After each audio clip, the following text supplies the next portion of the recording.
안녕하세요. 수업 시작하겠습니다. 우리 지난 시간에 배웠던 내용 잠깐만 이야기하고 넘어가겠습니다. 우리 지난 시간에는 이 자동차의 동력 전달 장치에 대해서 배웠습니다. 자동차 엔진에서부터 최종적으로 바퀴까지 어떤 과정을 통해서 전달이 되는가에 대해서 배웠고요. 지금 배운 내용에 대해서는 이게 친환경 자동차든 아니면은 석유로 가는 자동차들 실제로 내용물을 보면은 별반 차이가 나지 않아요. 물론 세부적인 부분이 약간씩 다를 수 있겠지만 각각의 역할들이 크게 차이가 나는 건 없기 때문에 둘이 비슷하게 간다라고 생각하시면 될 것 같고요. 이번에는 자동차 하우투 조정, 어떻게 자동차를 운전할 거냐에 대해서 좀 이야기를 해보려고 합니다. 이걸 왜 말을 해야 되냐면 일단은 조향장치의 의미부터 이야기를 하고 이걸 왜 알아야 되는지를 말씀드리도록 하겠습니다. 조향장치란 차량의 진행 방향을 바꾸기 위해 무엇을 조작한다? 핸들을 조작하여 타이어를 원하는 위치로 바꾸어주는 장치입니다. 그래서 핸들, 원래는 정확한 발음으로는 스티어링 휠이라 부르죠. 이 핸들을 조작하여서 타이어를 원하는 방향으로 바꾸어 주는데요. 이게 우리가 머릿속으로 생각했을 때 어떻게 방향을 바꿔? 라고 생각할 때 생각보다 쉬울 것 같지만 실제로 구현을 하려고 하면은 아이디어가 정확하게 있지 않으면 조금 어렵단 말이에요. 그래서 우리가 쉬운 것부터 한번 넘어가 보도록 하겠습니다. 무엇이 제일 쉬울까요? 우리 주변에 근처에 있으면서도 제일 쉬운 거 바로 자전거부터 한번 이야기를 해봅시다. 그래서 첫 번째 질문 그거예요. 자전거의 방향 전환의 원리. 자전거 방향 어떻게 바꿔요? 물어보면 이렇게 말하지. 이렇게가 무엇인지 우리가 좀 더 있어 보이는 말로 해보자면 자전거는 핸들바라고 부르는 게 있답니다. 여기 보면 이게 핸들바잖아. 이 핸들바를 잘 보면 이 핸들바 아래쪽으로 해가지고 포크라고 해서 우리가 과일 찍어 먹는 그 포크 말이야. 포크를 가지고 축을 잡고 있어. 이 앞바퀴 축을 잡아가지고 핸들을 돌리면은 이 앞바퀴 축을 잡은 게 이걸 통째로 돌려주는 형태예요. 그러니까 이거를 말로 써보면 뭐라 말할 수 있냐면은 앞바퀴에 축을 잡아가지고 축을 통째로 돌려서 방향을 바꿔준답니다. 축을 잡아서 축을 통째로 바꿔주는 게 자전거의 방향 전환입니다. 이거 그대로 자동차에 적용할 수 있을까요? 없을까요? 정답은 없겠죠. 없으면 이걸로 수업 끝내면 되잖아. 딱 2분 40초만 수업 끝내고 멋지겠지만 그게 안 된단 말이야. 그 이유가 바로 뭐냐면 자전거는 자동차와 다르게 자동차는 자전거와 다르게 바퀴가 몇 개지? 앞바퀴가 2개라서 생겨요. 왜? 자, 앞바퀴가 2개면 뭐가 문제냐면은 이게 어디를 잡으냐에 대해 문제가 생겨요. 우리가 좀 그림을 좀 위에서 본 그림을 그려볼게요. 지금 이 모습 어떻게 그릴 수 있냐면은 이게 앞바퀴가 있잖아요. 앞바퀴를 포크로 이렇게 축을 잡아가지고 이 축을 잡은 걸 이렇게 돌려주는 형태라고 보면 돼요. 그래서 이걸 잡아서 돌려주는데 그래서 이거를 이렇게 잡아가지고 핸들이 있는 거잖아요. 이 핸들을 이렇게 잡아서 돌려주면 된단 말이야.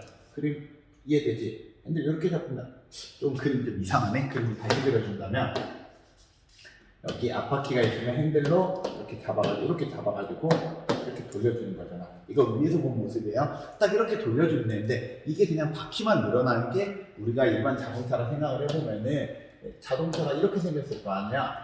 그래서 자동차는 바퀴 2개니까 이 2개를 한꺼번에 잡아서 돌리면 되겠지 않느냐라고 생각을 할 수가 있는데요. 이거 이대로 돌려주면 어떻게 되지? 이게 자동차는 앞바퀴가 앞에 바퀴만 있는 게 아니라 앞쪽에 바퀴와 함께 무엇이냐면 엔진 및 동력 전달 장치가 같이 있게 된답니다. 그래서 지금 현재 있는 모습대로 만약에 자동차를 돌려주려면 그러면은 이게 이렇게 돌아가야 돼. 앞바퀴를 돌려주면 이 앞바퀴만 돌아가는 게 아니라 앞바퀴랑 앞바퀴 축이랑 기관까지 3개가 한꺼번에 돌아가야 돼. 그러니까 자동차의 방향을 바꾸려면 요만큼이 한꺼번에 움직여야지만 자동차가 움직여지는 거예요. 이거 될까 안 될까? 되긴 하지. 하지만 잘 쓰진 않지. 이걸 현재 구현을 해가지고 쓰고 있는 자동차도 있어요. 바로 무엇이 있지? 경운기가 있답니다. 여러분 경운기는 잘 봐보잖아요. 경운기는 이 앞바퀴를 얘가 잡고 있는 거야. 얘가 잡고 있어서 경운기 어떻게 다 이렇게 해서 이렇게 돌리고 이렇게 돌리지. 이렇게 돌리는 게 바로 이걸 그대로 좀 짧게 만들면 이게 그냥 자전거랑 원리가 똑같은 거야. 자전거가 이렇게 돌리는 걸 그냥 얘가 이렇게 돌려주는 것 뿐이란 말이야. 근데 이거는 우리가 잘 보면 앞에 있는 엔진은 내 손으로 그대로 돌리는 꼴이라는 거지. 근데 이걸 자동차에 그대로 적용하면 될까 안 될까요? 하면은 힘들다라는 거죠. 그래서 자동차에서는 이걸 어떻게 변형을 할 수 있을까에 대해서 좀 고민을 해보자는 거예요. 필기하면서 이야기해 보겠습니다. 자, 3번 차량 바퀴를 자전거처럼 전환을 하면 생기는 문제점이 바로 무엇일까요? 차량은 앞바퀴가 몇 개 있지? 2개가 있고 이 2개가 하나의 축으로 연결이 되어 있답니다. 자, 그래서 이 2개가 하나의 축으로 되어 있기 때문에 2개가 하나의 축으로 연결되어 있기 때문에 자전거처럼 선회하려면 무엇이 돌아가야 되냐면 첫 번째 축이 돌아가야 되고요. 두 번째 바퀴도 돌아가야 되고요. 그 다음에 엔진이라는 뜻으로는 기관이라고 부르거든요.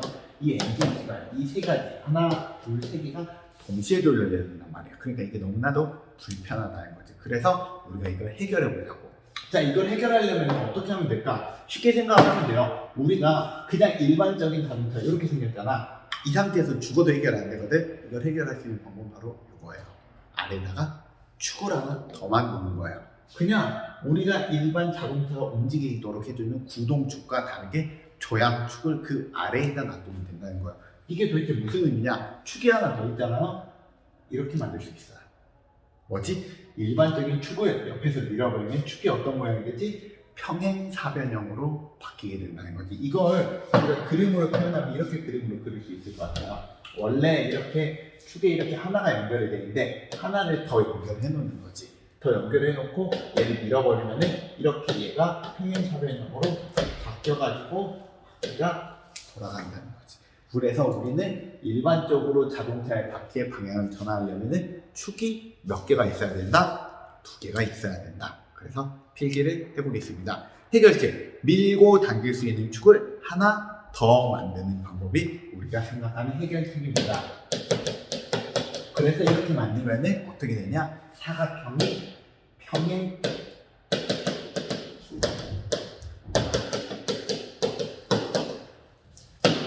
사각형을 옆으로 밀면 평행사변형이 되는 것과 원리가 정확하게 동일하답니다. 자, 그래서 이렇게 밀고 당기면 이제 모든 문제 해결이 된 것 같은데, 그럼 이걸 실제로 그림을 보면은 이런 느낌일 거예요. 자동차는 이렇게 축이 2개가 있단 말이에요. 축이 2개가 있어가지고 이걸 밀고 당기기를 해가지고 자동차를 움직여주는데, 그냥 밀고 당긴다고 모든 문제가 해결되냐? 그건 아니에요. 무엇이 바로 문제가 되냐면 그냥 무조건 밀고 당겨버리잖아요. 그냥 무작정 밀고 당겨버리면은 뭐에서 또 문제가 생기냐면 여기에서 문제가 돼요. 원래 이 자동차는 이쪽으로 이렇게 연결되라 여기에 기관이 있을 거잖아. 여기 엔진이 있을 거란 말이에요. 엔진에서 힘은 여러 가지 동력 전달 장치를 통해서 최종적으로 전달이 되지만 우리가 배운 개념으로 하면은 기어 같은 걸 많이 썼단 말이에요. 기어를 써서 이쪽에서 최종 감속 기어라는 걸 이용을 해가지고 동력이 전달이 되는데 이게 갑자기 꺾여버렸단 말이에요. 바퀴가 꺾여버리면 이 꺾인 쪽으로 동력을 전달해야 되는데 이거는 원래 동력 전달 방향이 이쪽이잖아. 얘도 똑같이 이렇게 돌아가거든. 얘가 돌아가는 방향이 바뀐다고. 무슨 말이냐면 원래는 동력을 이렇게 전달하다가 얘는 이렇게 동력을 전달하는데 바퀴가 이렇게 가라고 하는 거야. 이거 어떻게 하면은 얘의 힘을 이대로 그대로 뭔가를 내 손목처럼 꺾어가지고 동력을 전달해 줄 수 있는 부분이 있지 않으면은 불편하다는 거지. 마치 어떤 부분, 요 부분, 이 연결 장치라고 부르는 이 부분이 있어야지만 우리가 동력 전달을 원활하게 해줄 수가 있답니다. 그래서 그 원활하게 해줄 수 있는 장치가 어떤 모양이냐면 이런 모습이에요.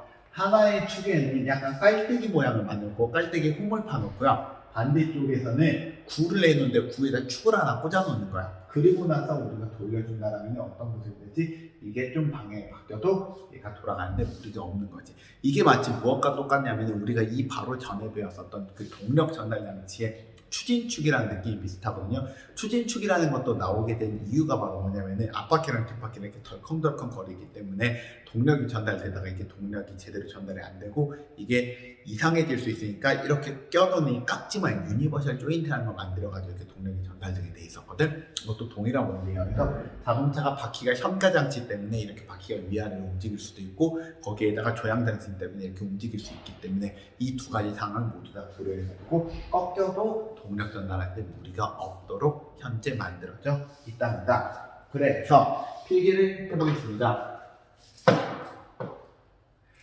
자, 밀고 당겼을 때 생기는 문제점. 축과 바퀴의 연결점이 어떻게 되지? 비틀리게 됩니다. 맞잖아. 동력이 전달되는 방향이 비틀려 버리잖아요. 그래서 동력이 정확하게 전달되기 힘들고요. 해결책은 굉장히 간단합니다. 하나의 축에 홈이 파진 깔때기, 홈입하는 깔때기를 만들고요. 반대쪽은 부와 관통하는 막대기를 놔둔답니다. 그래서 깔때기 막대를 집어넣으면 축 사이의 각도가 조금 달라진다 해도 동력 전달이 가능합니다. 그래서 마치 이게 무엇과 굉장히 비슷하냐면은 이 팔의 이 부분이 어깨 아니면 골반이랑 비슷하다고 생각해요. 이게 어깨뼈, 팔뼈에서 어깨뼈랑 팔뼈가 이렇게 닿아가지고 이렇게 같이 돌아가는 느낌으로 만들어져 있는 게 실제로 자동차의 핸들을 바꾸는 장치라고 생각해주면 됩니다. 자, 여기까지 이야기하면은 오늘 드디어 이야기하고자 하는 내용을 다 말한 것 같은데 아직 조금 남았거든요. 이것까지만 들어보세요. 지금까지 개념을 잘 보면은 자동차는 바퀴가 방향을 전환하기 위해서는 기본적으로 축이 하나가 아니라 두 개가 필요하다. 그 이 두 개의 축을 가지고 만들어줄 때 바퀴가 방향이 바뀌어지면은 동력 전달이 정확하게 전달 안 되는 부분이 있으니까 이 부분은 이런 약간 깔때기랑 막대기 모양을 이용해서 동력을 전달해 준다. 여기까지 이해가 되는데 그러면 여기 상황까지 보면은 방향을 바꾸기 위해서 나는 어떤 행동을 해야 될까요? 난 방향을 바꾸기 위해서 어떤 행동을 해야 되냐면은 바로 축을 잡고 이렇게 움직여줘야 돼요. 맞잖아. 이걸 딱 잡고 이렇게 움직여줘야 되는 거잖아. 딱 잡고 이렇게 움직이고 그러면 우리가 생각하는 핸들은 어떤 모양이어야 되지? 핸들은 이렇게 생긴 일자 막대기 또 이 막대기가 좀 부담스럽다 목을 확 찔러버릴 수도 있잖아. 그러니까 이 일자 막대기에 수직으로 붙여놓은 이런 모습을 딱 잡고 이렇게 움직여야 되겠지. 맞지? 근데 우리가 쓰고 있는 핸들은 요거야? 아니지. 우리가 쓰고 있는 핸들은 이렇게 돌아가잖아요. 그럼 여기에서 무엇을 할 수 있냐? 우리가 뭔진 모르겠지만 이렇게 회전하는 운동을 가지고 이렇게 직선 운동으로 바꾸어줘야 되겠지. 우리 이거 배운 적 있나요? 언뜻 기억이 나는 친구 있는데 크랭크축 아니에요. 크랭크축은 뭐였냐면은 직선 운동을 회전 운동으로 바꾸어주는 장치고요. 이건 정확하게 반대예요. 회전 운동을 직선 운동으로 바꿔줘야 되잖아. 맞잖아. 이건 직선 운동, 회전 운동으로 바뀌어져야 되는 장치고요. 이번에 원하는 거는 우리가 직선으로 움직이는 우리가 원하는 건 회전 운동이 직선 운동이 돼야 되는 거잖아. 이런 장치를 우리가 만들어 놓은 게 있는데 그 장치가 바로 이런 걸 말해요. 이 조향. 우리가 원래는 이거 축을 이렇게 움직여야 되는 거를 우리가 핸들을 돌려서만 움직이게 만들어주는 건데요. 이렇게 생긴 장치입니다. 이 장치 이름은 렉과 피니언 기어라고 부르고요. 이 장치는 굉장히 많이 쓰는 기어예요. 뭐냐면 기어를 한쪽은 기어를 조그마한 기어를 만들고요. 반대쪽은 기어를 쫙 펼쳐서 바닥에 쫙 펼쳐놔요. 그리고 나서 이 기어를 돌려주다가 기어를 돌려주면 얘가 이렇게 위아래로 움직일 수 있게 되는 거예요. 그래서 실제로 무언가 올리거나 내리거나 하는 작업을 할 때는 대부분 이런 렉과 피니언 기어를 사용해서 많이 쓰고요. 이처럼 회전을 시켜서 방향을 바꿔줄 때도 굉장히 많이 쓴답니다. 자, 필기 한번 해보겠습니다. 자동차 바퀴를 핸들로 조정하려면 어떤 장치가 필요할까? 회전 운동을 직선 운동으로 바꿔주는 장치가 필요하답니다. 그래서 이걸 렉과 피니언, 레크와 피니언 똑같은 말이에요. 그래서 렉과 피니언 기어가 있답니다. 그래서 이 모습을 우리가 그림으로 표현하면 이런 느낌이 돼요. 자, 그림만 마지막으로 한 번만 봐볼까요? 자동차는 보면은 이게 자동차의 정확하게 보면은 이 조향장치하고 첨가장치를 두 가지를 같이 보여주는 거죠. 한번 조향장치만 한번 봐보자면 나한테 핸들을 돌리잖아. 이 핸들을 돌리게 이쪽에 렉과 피니언 기어가 달려가지고 이 렉과 피니언 기어가 이쪽으로 연결이 되는 거야. 그래서 기본 자동차의 바퀴축은 이렇게 동글동글하게 알통이 있는 이거는 구동축이에요. 그래서 구동축이 하나가 연결되고 구동축 말고 조향축이 하나가 더 연결이 되어 있는 거예요. 그래서 이 조향축을 바꿔주면 자동차의 방향이 그렇게 바뀌게 되는 거고요. 이 바뀌게 되는 거는 사람이 힘으로 하는 게 아니라 유압이라는 걸 이용을 해준다는데 유압을 이용해주는 이유는 굉장히 간단해요. 사람 힘으로 방향을 바꾸기에는 굉장히 차량이 무겁거든요.